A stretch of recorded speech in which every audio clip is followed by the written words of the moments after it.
Everybody. Let me make sure that you can hear me okay. Maybe thumbs up if sounds good. Great. So we'll wait another minute or two.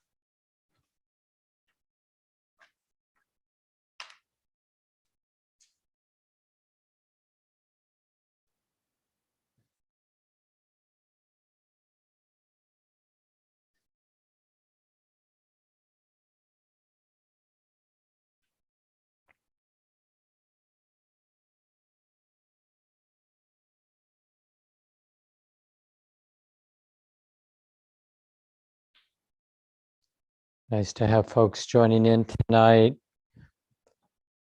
So most of you know that Common Ground offers one of these loving kindness practice groups the first Friday of the month tonight, and then the third Friday of the month, Jean Haley or Jane Warhouse show up for a program that's more focused on self-compassion.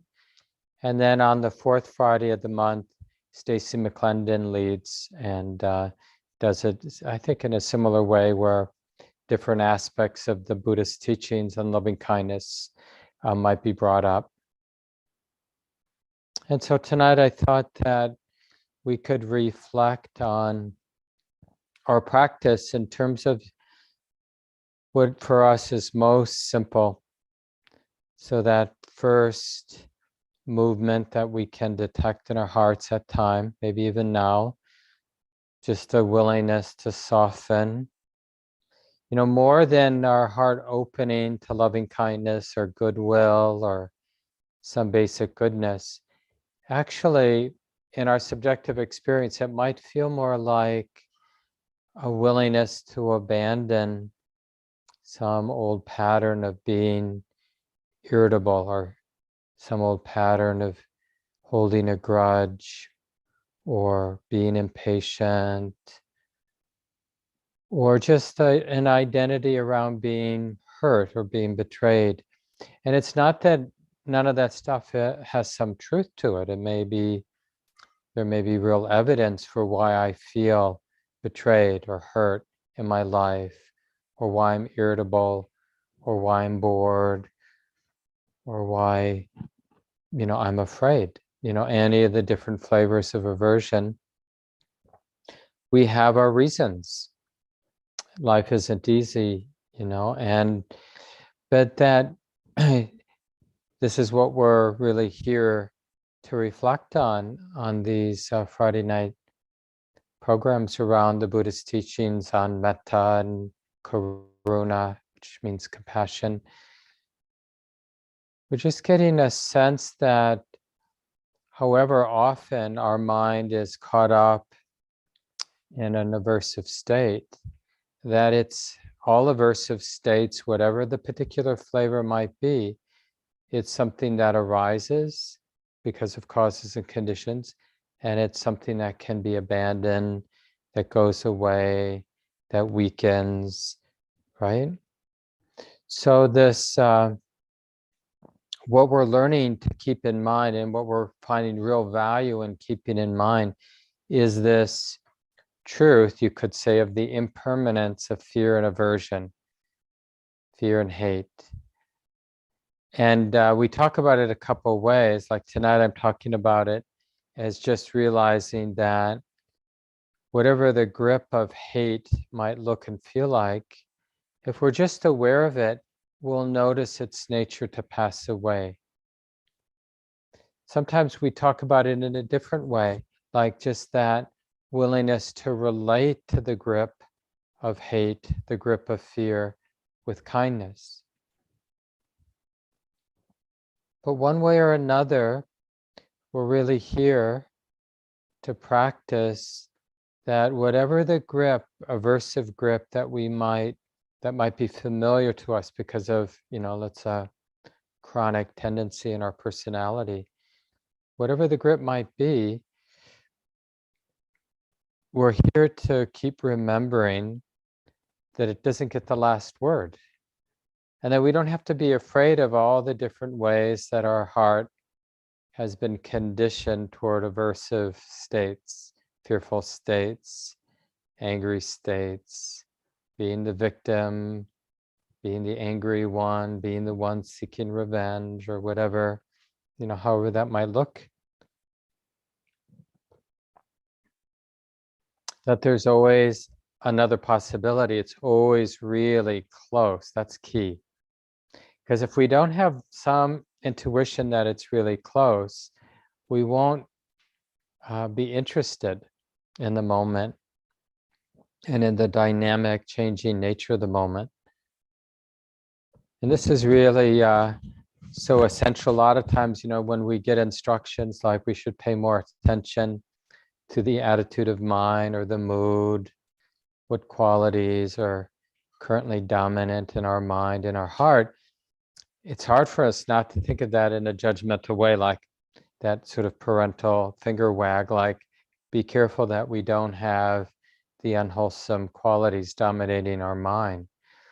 But actually, more the reason we're given that instruction, like to be interested in the mood and attitude and qualities of mind, is to see how ephemeral they are, how much we imagine that when I'm in the grip, an aversive or fearful grip, we imagine that that's saying something about me that's essential and true and lasting.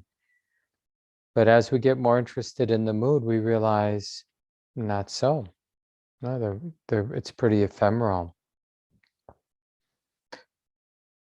So as we do the formal practice tonight, and you notice your mind shifting away, could be even something quite simple, like just some doubt about the worthwhileness of continuing to put in effort with the loving kindness meditation, or some story from earlier today comes up and starts to haunt us about some injustice that we experienced, or something that's upsetting, triggering aversion, then it's almost like instead of turning away or thinking we're doing something wrong because there's aversion or fear, it's more we're looking at the aversion, whatever that is, whatever particular flavor it is, just with soft eyes, so it's like we're not worried about it. That's actually a flavor of goodwill, or our confidence in the goodness of the heart, is that we don't have a problem being afraid and aversive and angry and tight, and because we know how to meet it. We can meet it with kindness, openness, sense of humor, that kind of open-hearted sense of humor. Oh yeah, sometimes it's like this, of course. And so metta has this inclusive sense, like, yeah, of course, this belongs too. I don't need to be afraid. It will come and go. I'm not going to feed it, of course. And the reason we don't feed it isn't because it's wrong to feed it, it's because we understand what it is. We understand why in this moment the heart's afraid, or in this moment the heart is angry, or in this moment the heart wants somebody to be destroyed, wants somebody to get their just desserts, They deserve something bad happening to them because they've been bad. It's really an act of metta, of loving kindness, to not be afraid of these ordinary, aversive, fearful emotions, really creating space. Oh yeah, you belong, you belong, you belong. I don't need to be afraid.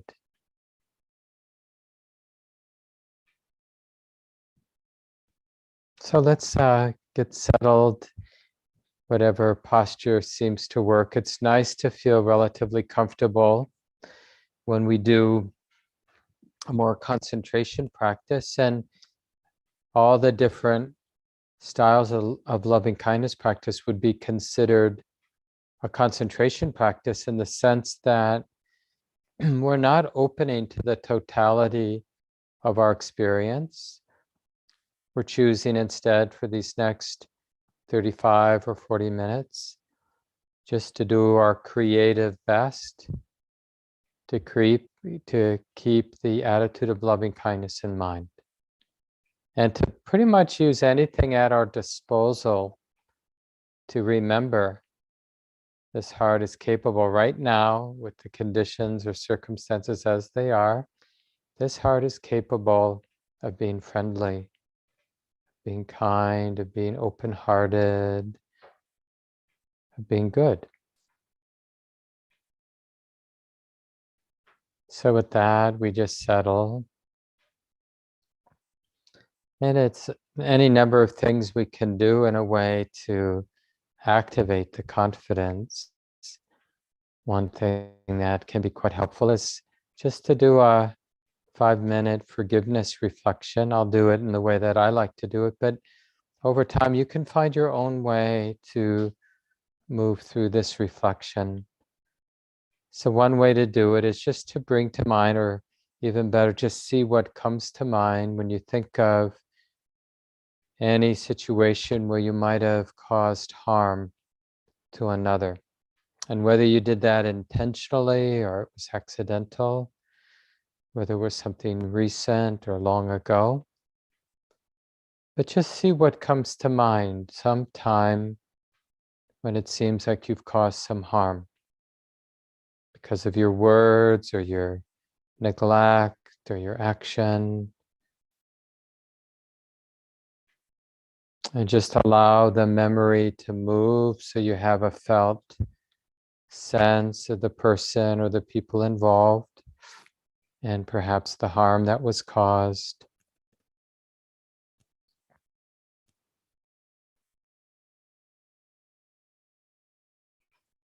And as we try or do our best to hold this memory and all that's part of this memory,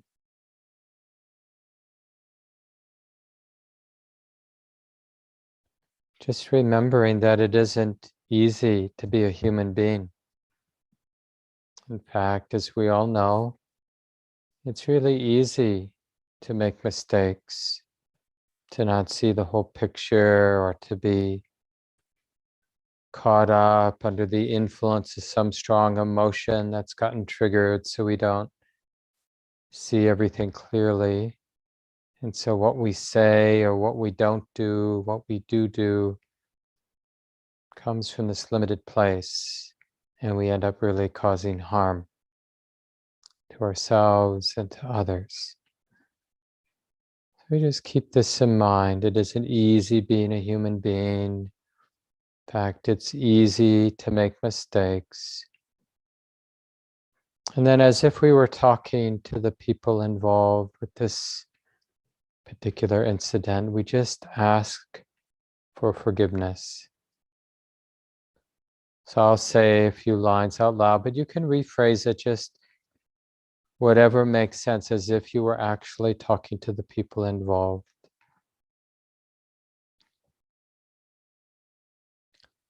As best I can, I want to acknowledge that I've harmed you. And I want to ask for your forgiveness. I understand that my actions weren't skillful, that they caused harm. Please forgive me for whatever harm was caused. So each of you on your own, silently in your mind, in your heart, just practice asking for forgiveness a few times, as if you were talking to the person or the people involved.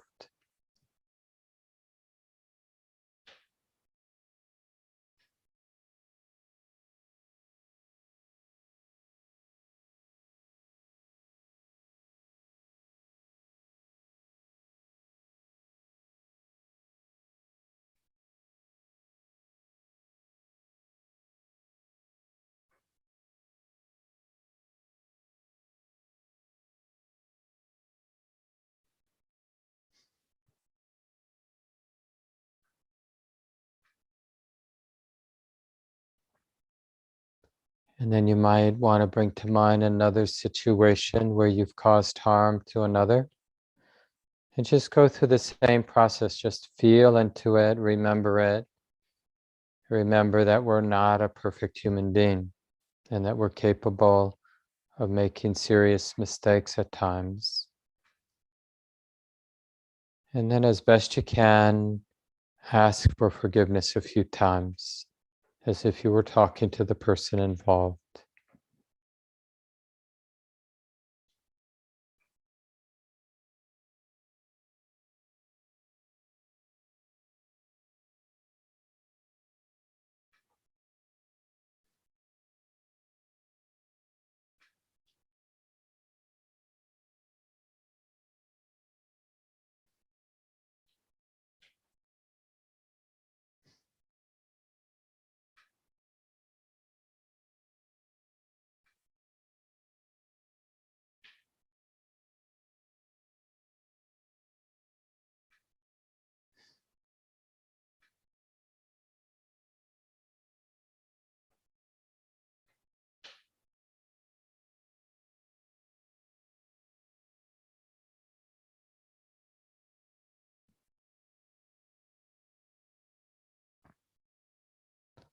And of course, you could spend a lot more time here. So at a later point, you can come back to this place where you practice asking for forgiveness and just noticing what it feels like to have that frame of mind, that willingness to be real and ask for forgiveness. But now we'll move on and bring to mind a time when somebody's caused us harm. And usually it's best not to bring to mind any extreme pain that someone's caused us, but just those more ordinary, difficult times where someone's hurt our feelings, caused some pain. And we'll do the same thing. We'll take some time and feel into some memory, some example. And in the same way, we'll sense that this person is a human being and that it isn't easy being a human being. Whoever this person is, they share that legacy of being a human being. And on the other hand, we no longer want to be the upset person. We no longer want to hold our resentment or our anger toward this person who's caused us some pain. So as if we were talking to them, we offer our forgiveness just as best we can. Find your own words. I'll just say it once or twice as an example. As best I can, I forgive you for any harm that your words or actions may have caused. I really want to forgive you. I really want to put down this hate in my heart, this anger in my heart. I really want to be done. So as best I can, I forgive you. So something like that. Now let's do it on our own. And after you work with one situation for a minute or so, then just see if there's another situation where somebody caused you harm. And again, just practice offering that person or those people forgiveness.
And notice what that feels like to be offering forgiveness as best we can. It won't be perfect, but we just stick with this practice.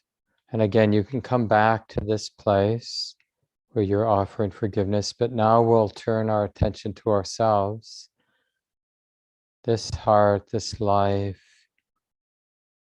And we're going to practice, take a moment or two to forgive ourselves for all the little and big ways we haven't taken care of ourselves perfectly, all the ways we've neglected our own well-being, all the ways we practice self-deception or watered bad habits that don't really take care of us. So just acknowledging that we've taken care of our life in an imperfect way. And I care about that. And I'm going to forgive myself for being an imperfect caretaker of my life. As best I can, I forgive myself. Although I want to do better, I understand that it isn't easy being a human being, a conditioned being. So as best I can, I forgive myself for any harm I've caused myself. So just find your own words, do that a few times. Notice any feeling that arises with that.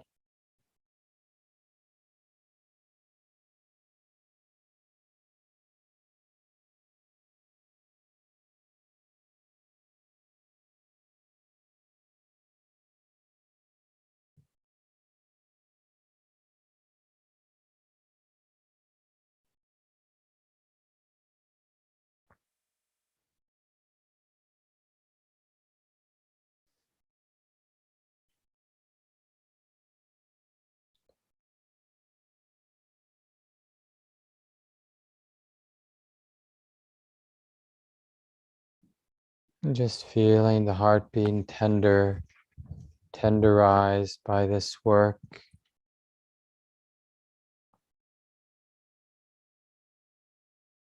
In the last couple of weeks, I've been offering some of the phrases from Thich Nhat Hanh, who passed away recently. And these are 4 compassion phrases that he offered. And we're just talking really to ourselves, but you can start there and then you can use the same phrase as if you're talking to some of the dear ones in your life, good friends or family members or pets, and then even talking to the whole world, everyone included. So the first of 4 phrases that you can repeat a few times and just feeling into the effect in the heart. The first phrase is, "Dear one, I'm here for you." So repeating that first to yourself several times at a relaxed pace. Then repeating using the same phrase, offer it out to some of the dear ones in your life. And then onwards to all beings. Dear one, I'm here for you.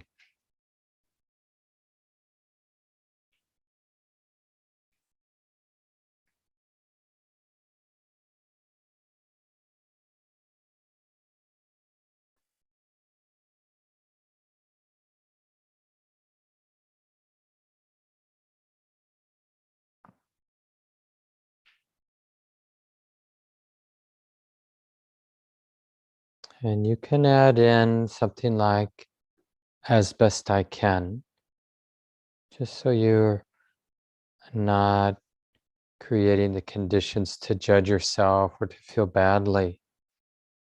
So as best I can, I'm here for you.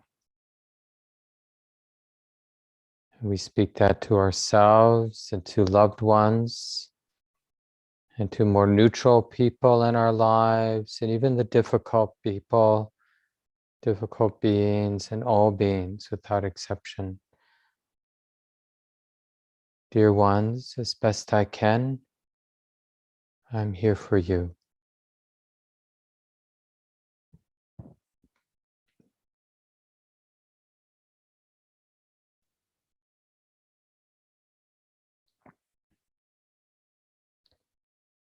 And noticing what it's like not to be throwing anybody out of our heart.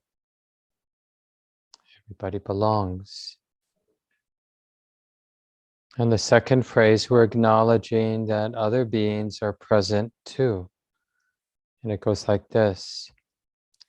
Darling, I know you are there, and I'm so happy. Darling, I know you are there, and I am so happy. So again, you can say that to yourself.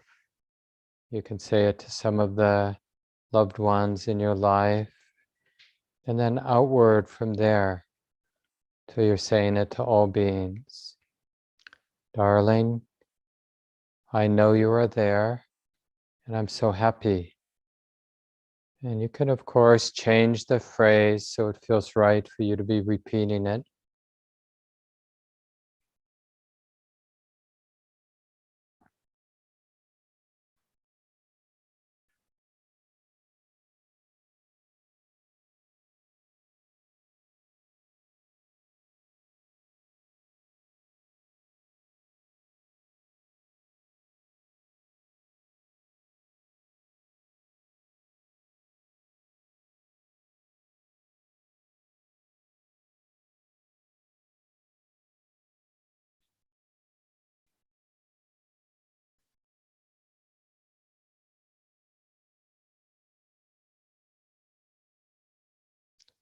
Darling, I know you are there, and I am so happy.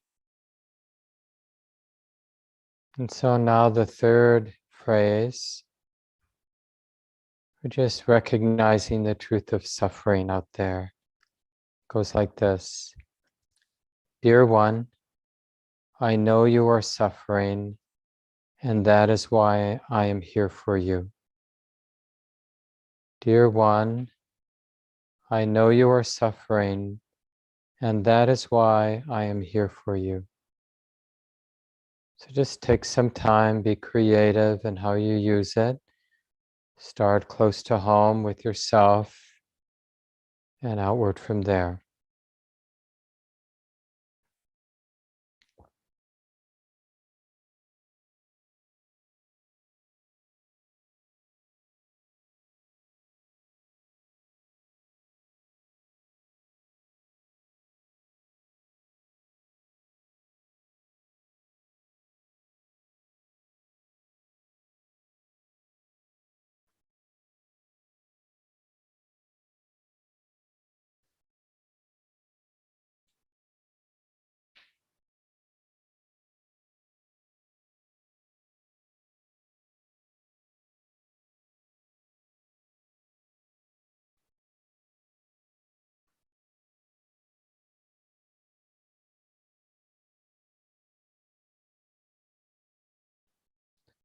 And even for the whole world, dear ones, I know that there is suffering, and that's why, as best I can, I'm here for you.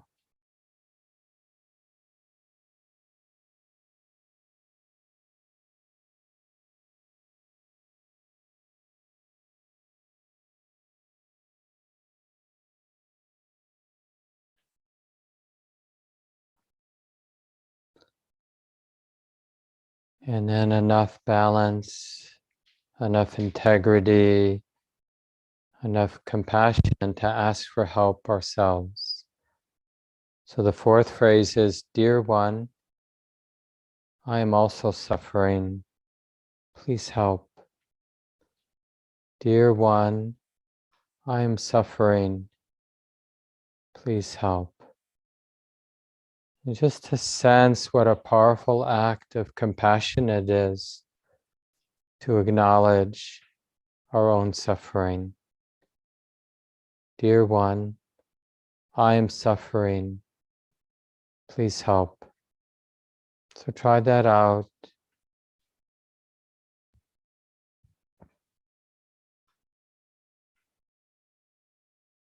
We speak it to ourselves and then speak it outward from there to others.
So we have these two practices we've done, the forgiveness reflections, and then working with these 4 compassion phrases from Thich Nhat Hanh. And so we just notice the quality of the heart, its relative openness. Maybe it feels quite alive and tender in a good way. And just keeping in mind this confidence in the goodness that's here and now, this good heart. And the confidence comes from sensing the generous or the expansive or radiant quality of this goodness that's right here, just in an ordinary sense. The heart that is capable of including, being close, feeling what's here to feel, not having to push away anything. This is the quality of metta and karuna, kindness and compassion.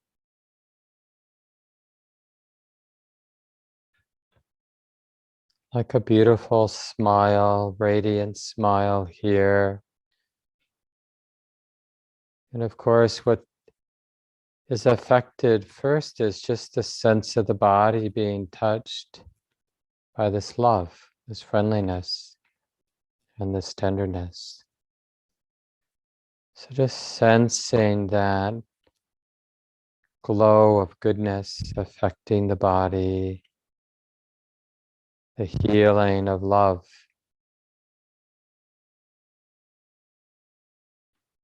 And the whole body can, in a way, sympathetically resonate with this goodness, this love.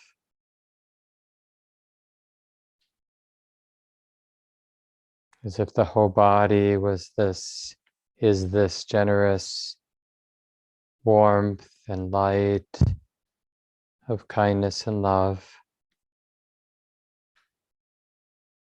Smiling and shining out in all directions. Generous. Filling the space of the room we're in. Out to the neighbors, those around us, people we live with, our pets.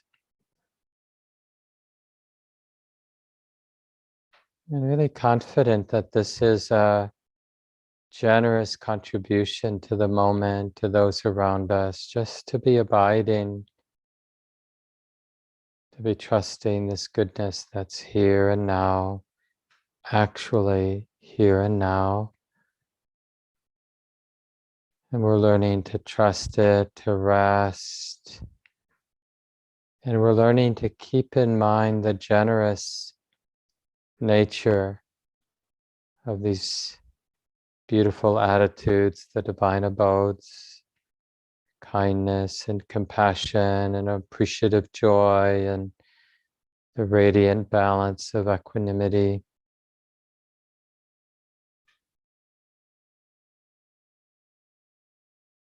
And we're going to take some time, 10 minutes or so. Always feel free to go back to the other practices as needed, but if you can in a more subtle way, just resting back or abiding in the radiance of this goodness. Let it go out in all directions. Boundless, generous, free from ill will. We will abide. So we'll continue in silence now.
So we'll continue for a few more minutes, but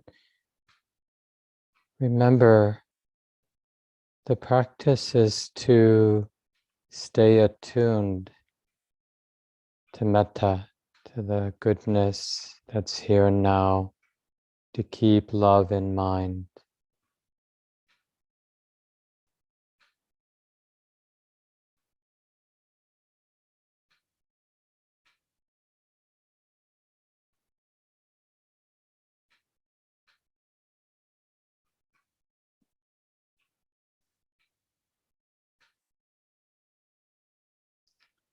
And this is love for its own sake.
May this goodness continue.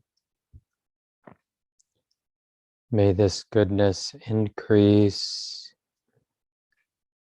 and may it never end.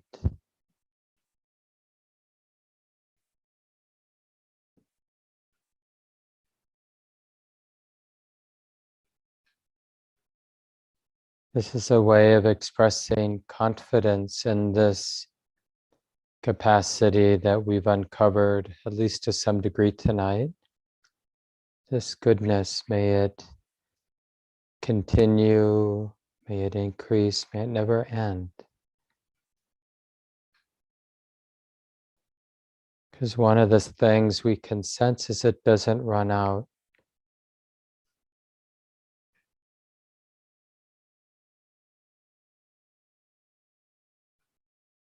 And before we end the formal sitting time, it might be nice to just reflect as we sense these beautiful emotions, attitudes of love, just to sense what would it be like to be living my life, navigating the day with the heart grounded in this beautiful, expansive space of metta. Could this be a functional way to be living my life from this place?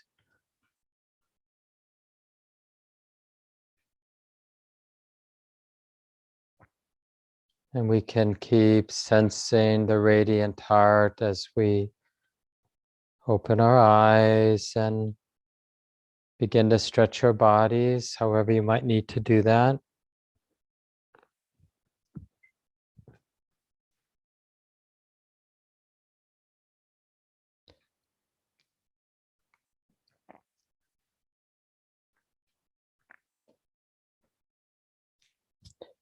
Before we end, maybe I'll do it now while you're stretching. I'll get those phrases in case somebody wants them, the ones that I offered from Thich Nhat Hanh. I did type them up here.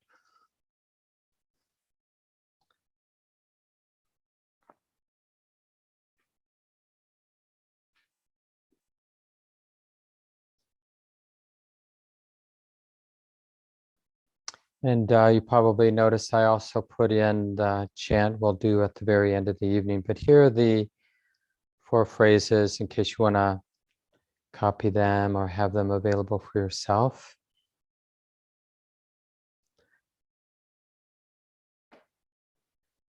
Good, and we have this time now, as many of you know, just to have a conversation. I'll probably share a few things, but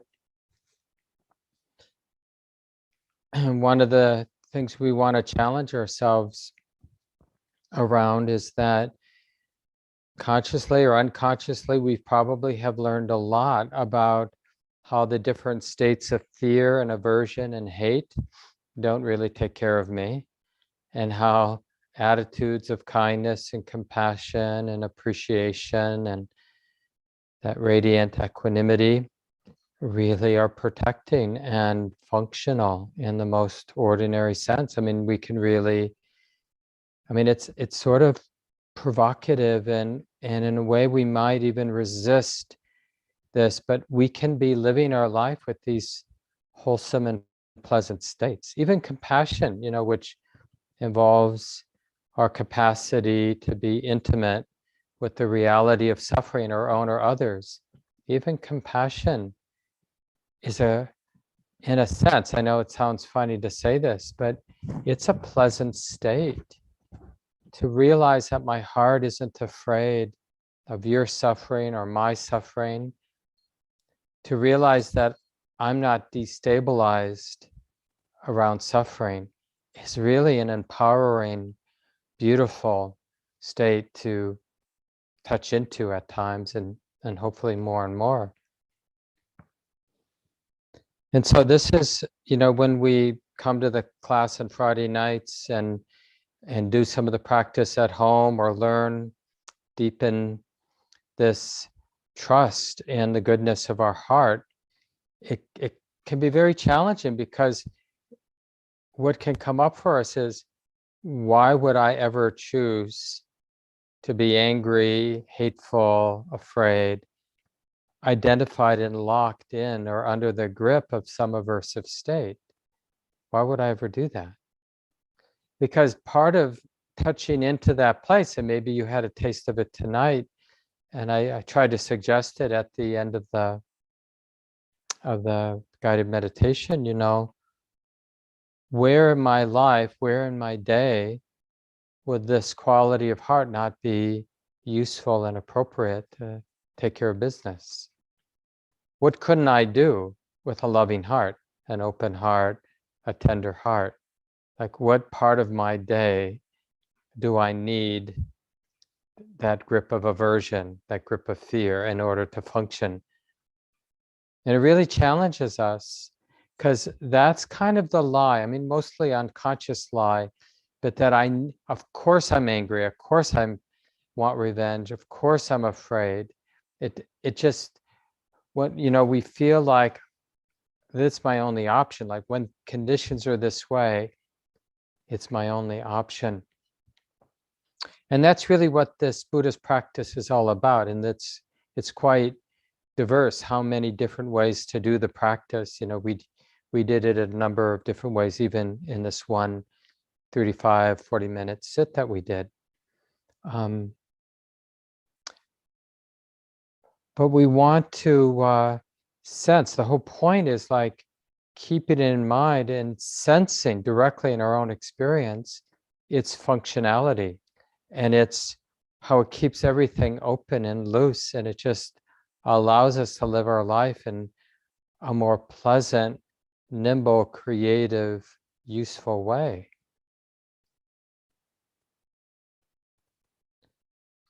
I always joke, it's not a joke though, but it's kind of like if someone told us they left, they hid $10,000 in $20 bills in our home, we'd look around for it. We'd put in some energy to find that cash. And, it's not just in the Buddhist tradition. This is spoken about, of course, in a lot of spiritual traditions, just the upliftment and skill that comes with cultivating these wholesome qualities of love. So why haven't we kind of made it a thing in our life? Like, oh yeah, I'm all in. And we wake up and remember, oh, all I have to do is be interested in the ongoing capacity to be friendly. And when I forget, no problem. I'll just remember to be friendly with the fact that I've forgotten. And then friendly with the next moment's experience, and then friendly.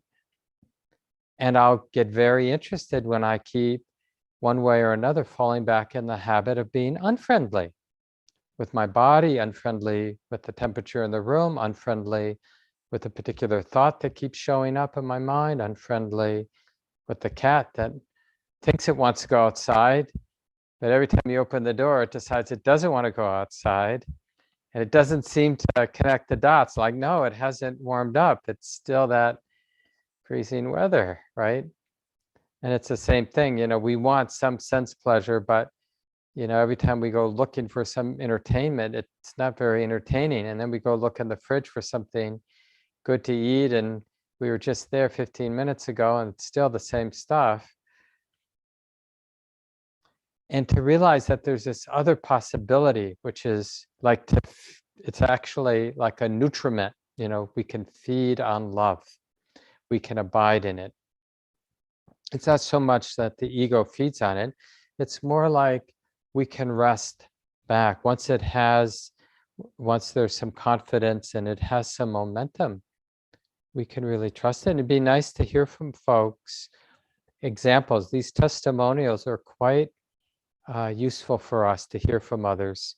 Like times today or 10 years ago, doesn't matter, but times in your life where you felt, for whatever supportive reasons, you just felt you were in that groove. And the thing about metta, when it has some momentum, loving kindness, it's sort of self-replicating. The rightness of it, the pleasure of it, the nimbleness and functionality of it kind of keeps feeding it.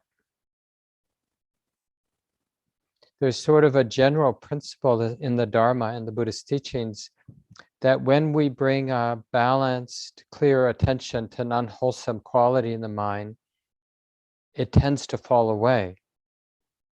Like most unskillful, unwholesome states of mind, they require, one of the supporting causes is ignorance, like not seeing it clearly.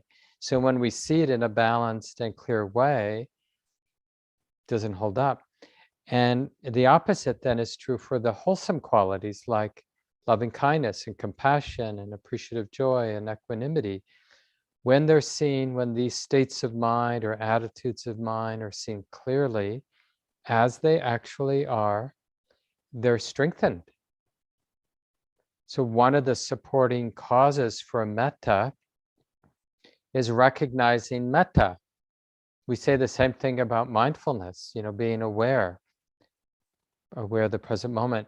One of the causes to be aware of the present moment is to recognize awareness of the present moment.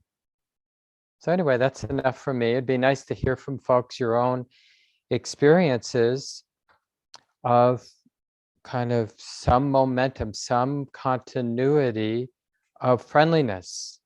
So it isn't just the initial thing that may be initiated, sparked, reminded you of this capacity to be friendly, open, loving, but somehow it had this replicating nature. And as you went through the day or through that hour or through that 10 minutes, you just remember how natural it was to be relating to whatever arose in a friendly way, in an open-hearted way. Yeah, any questions, of course, also okay, but it'd be nice to hear from some of you. So you can go ahead and just unmute yourselves if you like. It's also okay to raise your digital hand if you want, but yeah, who'd like to start?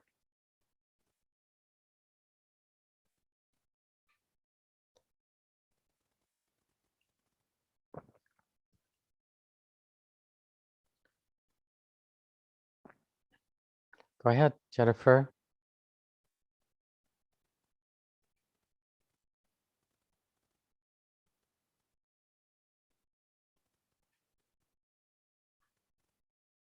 You're still muted.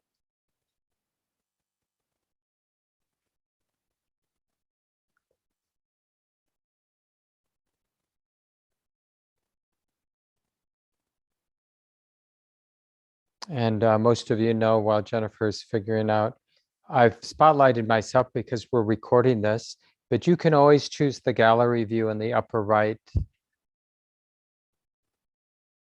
You can't unmute yourself? Oh, okay. There, now I can't, sorry. When I tried to unmute, it said the host is not allowing you. Oh.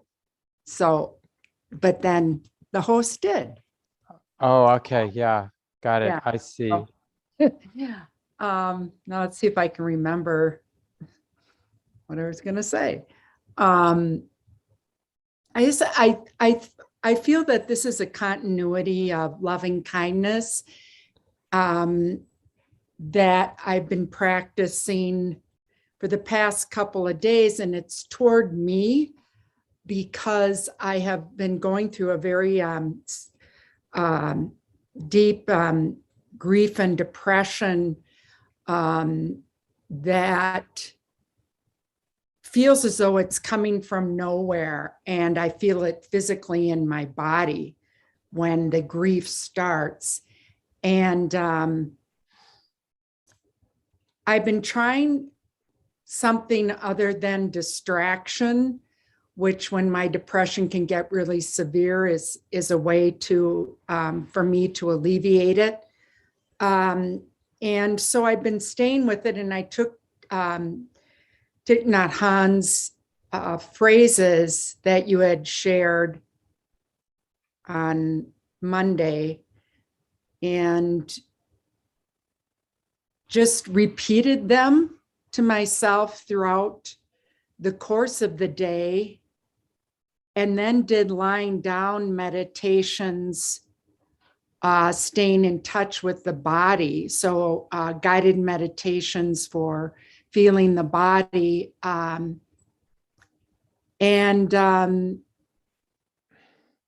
It just was a different approach that I think is loving kindness, because when I have found that when I'm so involved, I feel as though my depression sometimes becomes so myopic that I cannot be available to anyone else because I'm not available to myself. And so it's not the cure-all. However, it has arisen and it has passed. And I stayed with a real sense of loving kindness to myself, even talking to myself like how I do with my dog, just telling myself it's going to be okay. So I'm blabbing. Thanks for listening. Yeah, no, I thought that was helpful, Jennifer. And it just makes the point too, because I think it's relatively common for us to have a resolve, like, like we're in a depressive state or whatever, a difficult time, heavy time in our lives. It's pretty common for us to recognize that we're in a rut and that we really want what's best for ourselves. We want to get ourselves out of the rut, for example, just to kind of speak about it in simplistic terms. But one thing that isn't as common is It's basically, well, honey, what are you going to do about it? So you say you're really willing to do anything. You say you recognize you're in a rut. You say you recognize that, how you keep feeding it, you keep going back in unproductive ways, spinning in unproductive ways. So what are you willing to do to change it up? And so when we pick up a technique like using the phrases that Jennifer did, the ones I'm assuming that we did also tonight, right, Jennifer? Yeah, I mean, they don't have to be perfect. And, for some personalities, there'll be more sort of just the ticket, and others you might kind of want to roll your eyes. But it's really useful, especially if we're in a heavier state that has its own vortex, its own sort of self-replicating tendency to kind of keep us in a heavy state. Then, this is how karma works, cause and effect. Intention, like the intention not to continue to feed this heavy state, there has to be some action behind that intention. We have to do something. It doesn't have to be brilliant. It just has to be some action of body, thought, word, mind. We have to do some intentional action. And it's really powerful. So just keep that in mind. It doesn't mean you have to use these 4 phrases that we used tonight.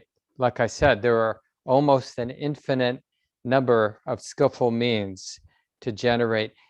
But are we going to do something? Like thinking about what we should do is not doing something. Wondering if this is better than that, that's not working. You got to just take something and then you use it, and it's connected to your intention, your self-compassion, which is 2 things. It's 1, I realize I'm suffering. And 2, this is always part of compassion. It doesn't have to be this way. Doesn't mean we know the way out. It just means we know that suffering is a conditioned happening. It arises because of causes and conditions, and it will go away when those supporting causes and conditions aren't there. So that's an important part of compassion. So if you're on the deathbed of a friend and you want to have compassion, it's not like you can take their dying process away from them, but you can have confidence that I care about your suffering. And there's a way, even now in the dying process, to be either more entangled or less entangled and free. And that's the kind of little seed that these techniques hold. So when we say to ourselves, dear one, I'm here for you, part of that is like, I'm not afraid of the suffering. And part of it is, and this suffering isn't what it appears to be. There's something more than the experience of somebody suffering here. And that's really open. That kind of keeps the mind in an open place. Because otherwise, that first part of compassion, which is the empathy, can actually take us to really dark places. It's too much. We open to suffering and we just get flattened. A longtime community member told me a story. This is many years ago, 25 years ago. She's been part of the community forever. And at the time, she was living out of town when 9/11 happened. And she was with her local Sangha meditating because, the news had been going on all day. And they thought they would kind of open, with metta. And just that intention to kind of like, instead of taking care of my own distress from all the terrible news and just get balance, is this like obligation to open to everything. And it was just like overwhelmed, right? So it's it can be an act of violence even to think that I can open to everything, until we build that confidence. We start with little things like, I'm cold and I care about it. or my partner is suffering and I'm not going to turn away. My dog's getting old and is uncomfortable and I'm not going to turn away. Yeah, thanks, Jennifer. Right, Getting us started. Did you have more you wanted to say? No, thank you. That was super helpful. Other thoughts that people want to share with the group? Learnings, questions that are coming to mind? Yeah, Rob. Yeah, I share. So my employment frequently brings me to the government buildings, and Hennepin County Government Center, believe it or not, there can still be lines to get through weapons screening. And, not everybody is as skillful as other people at getting through weapons screening. And sometimes it can be a little frustrating waiting in line. This happened over the course of this week where there was somebody who was having some challenges getting through weapons screening without getting all of the change out of their pocket, or forgetting that their cell phone was in their pants, or whatever it was. And as the frustration and tension is building up in me, this thing happened, and it was like, oh, I don't have to do this if I don't want to. And it just kind of fell away as a smile came to my face, and it was like, this is being human, and this person is having a challenge, and it's okay. It can be okay like this. And it's very interesting, and it's very refreshing, and it feels really great when this, like, it's almost physically how like a weight falls away from you when the realization hits you, in the moment of mindfulness, like it just kind of washes over you. And yeah, I owe it to this practice. And with that, I'll pass. Yeah, thanks, Rob. Yeah, that's right on. That just sounds right to me. And it's just the simple truth that the Buddha taught, that when we don't see the direct and visceral truth of suffering, we don't have the choice that Rob mentioned. But because the momentum of the practice was there, awareness arose. It saw the very real dynamic of unnecessary suffering, that unnecessary grip, saw that it was optional. It was the seeing that it was optional that allowed for that natural release of the grip. And that's a nice example too of the intersection of wisdom and love, because that's the active part of love. It sort of sees how the grip is unnecessary, and it goes, oh, honey, let go. But it isn't personal. It's just, this is the thing about both wisdom and love. We imagine it's personal. Like, it's really hard for us to imagine being wise without a person being wise, or to imagine being loving without me being loving.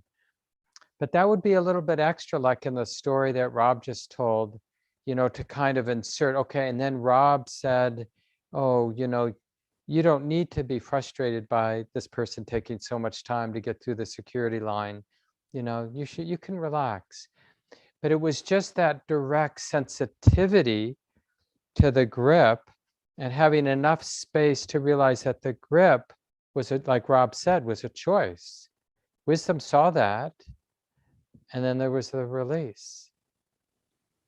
Yeah, thanks for that kind of accessible example, Rob. Other thoughts? We got a little time for maybe 2 or 3 more folks to share.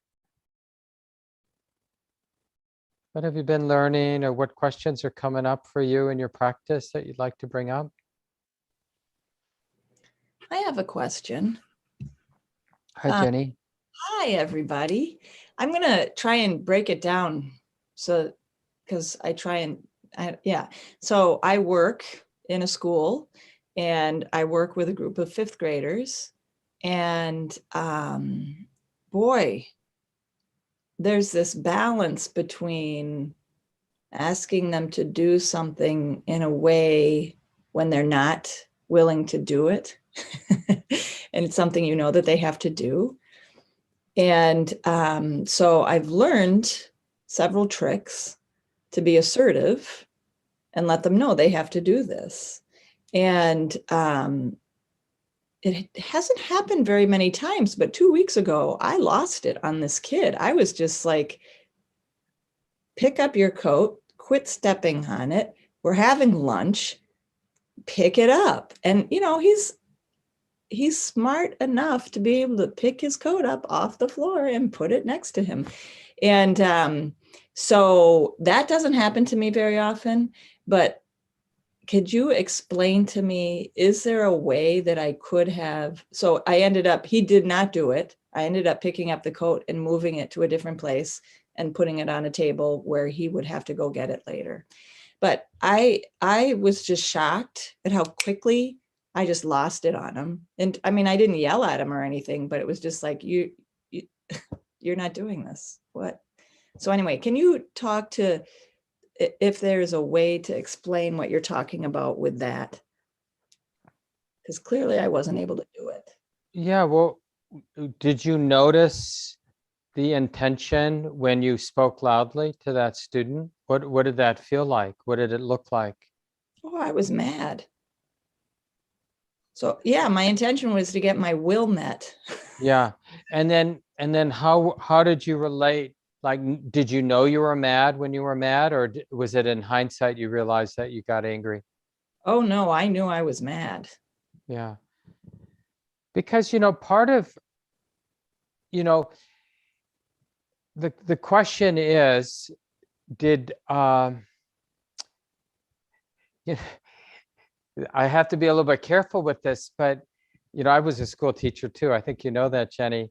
Mm-hmm. And it's like part of what we have to figure out what to do with our partners, with school children, with our own children, with our siblings, with the world, is we have to learn how to be real. And it's not easy to go from the place where we're acting the way we think we should be to just, in a way, being more real. So if somebody's behavior is inappropriate, noxious in some way, then it's going to evoke the unpleasantness of the behavior is going to evoke this aversion. So it's really more a question, like, in hindsight, to look back and how caught did the mind get in the aversion that got triggered? Not could I have not been triggered? I mean, maybe you could have found a way to not be triggered, and probably over time you'll have more options to avoid getting triggered. But the more interesting question might be, like, given that you did get triggered, how identified did the mind get with the aversion that was triggered? And the way you find out is like the lingering reverberations of the aversion. And because when we have that aversion, then we want to, the sort of telltale sign of aversion is we want somebody to hurt. So if we have self-hatred, we want ourselves to hurt. If it's directed outside, then we want that person to hurt.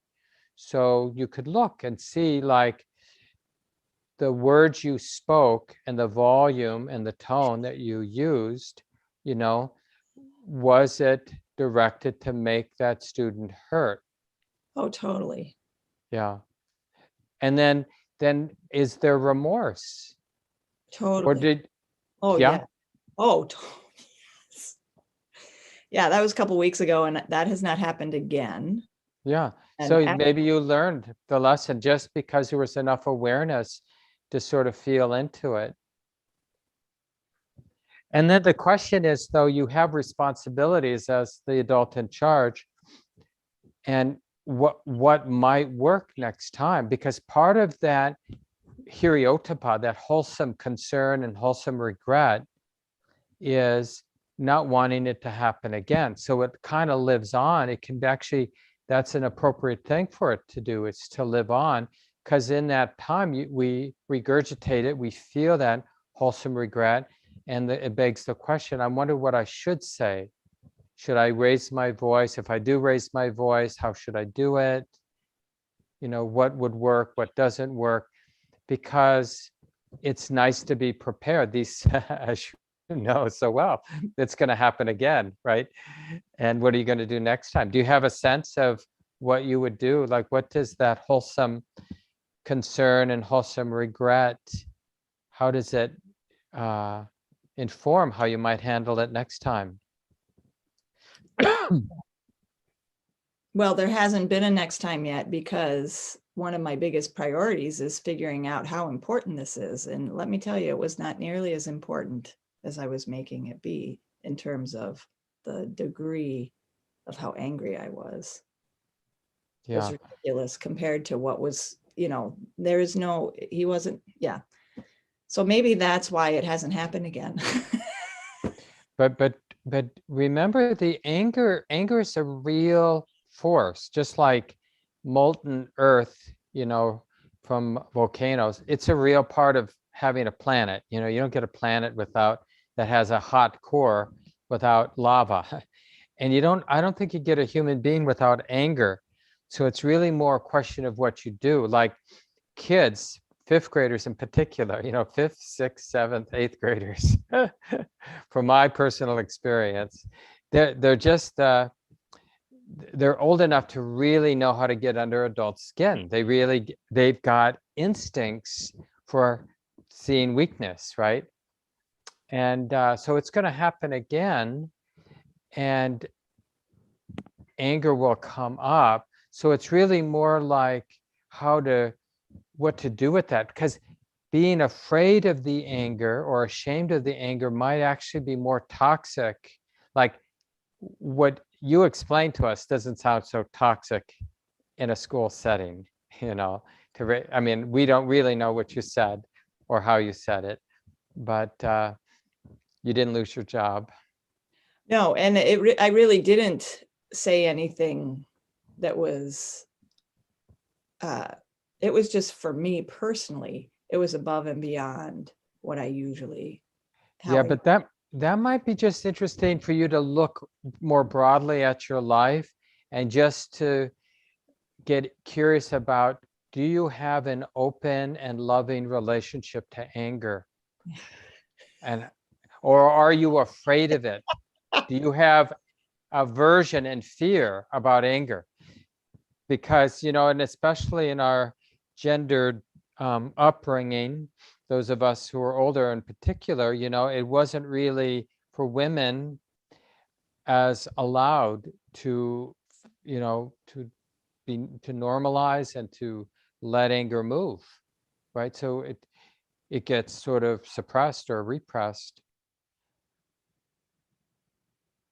Yeah, I'm laughing so hard because that is exactly what I'm working on this week. Yeah, so it could have been a triumph that you allowed yourself to raise your voice without doing undue harm. Yeah. I mean, I don't know, but I would really stay open to that. And it's not so much whether that was perfectly skillful what you did, but was it better than not doing it? Mm-hmm. Just sort of swallowing it and moving the code on your own or whatever you might have done otherwise. Mm-hmm. I appreciate you bringing this up, Jenny, because I think it's really important around these teachings on loving kindness, not to misunderstand anger. Anger is not the enemy. Anger is just a natural force. And it's really about what kind of relationship we have with anger and with hate and with fear. Because, it's so central to being a human being. Wow, thank you. Yeah. Time for one more. If there's anybody else that'd like to share or ask a question, your own learnings you'd like to share with the group, or times when you had a little momentum with that basic friendliness.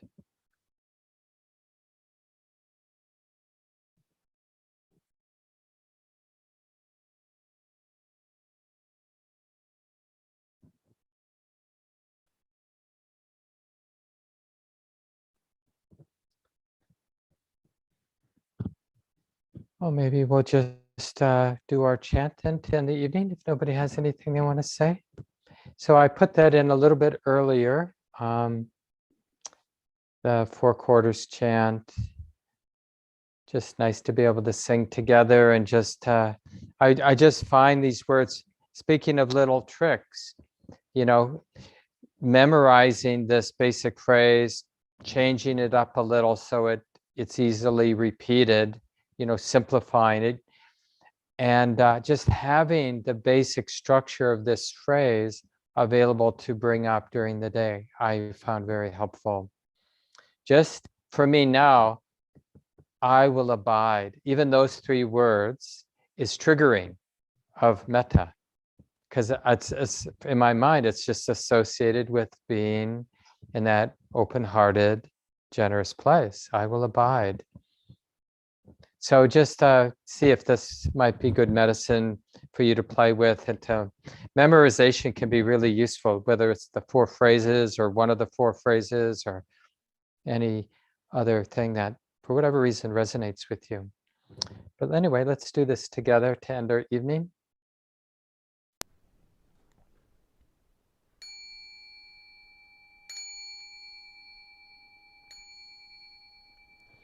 Now let us make the 4 boundless qualities shine forth. I will abide, pervading 1 quarter, with a mind imbued with loving kindness. Likewise the 2nd, likewise the 3rd, likewise the 4th, so above and below, around and everywhere, and to all as to myself. I will abide, pervading the all-encompassing world, with a mind imbued with loving kindness, abundant, exalted, immeasurable, without hostility and without ill will. I will abide, pervading 1 quarter, with a mind imbued with compassion, likewise the 2nd, likewise the 3rd, likewise the 4th, so above and below, around and everywhere, and to all as to myself. I will abide, pervading the all-encompassing world, with a mind imbued with compassion, abundant, exalted, immeasurable, without hostility and without ill will. I will abide, pervading 1 quarter, with a mind imbued with gladness, likewise the 2nd, likewise the 3rd, likewise the 4th, so above and below, around and everywhere, and to all as to myself. I will abide, pervading the all-encompassing world, with a mind imbued with gladness, abundant, exalted, immeasurable, without hostility and without ill will. I will abide, pervading 1 quarter, with a mind imbued with equanimity, likewise the 2nd, likewise the 3rd, likewise the 4th, so above and below, around and everywhere, and to all as to myself. I will abide, pervading the all-encompassing world, with a mind imbued with equanimity, abundant, exalted, immeasurable, without hostility and without ill will.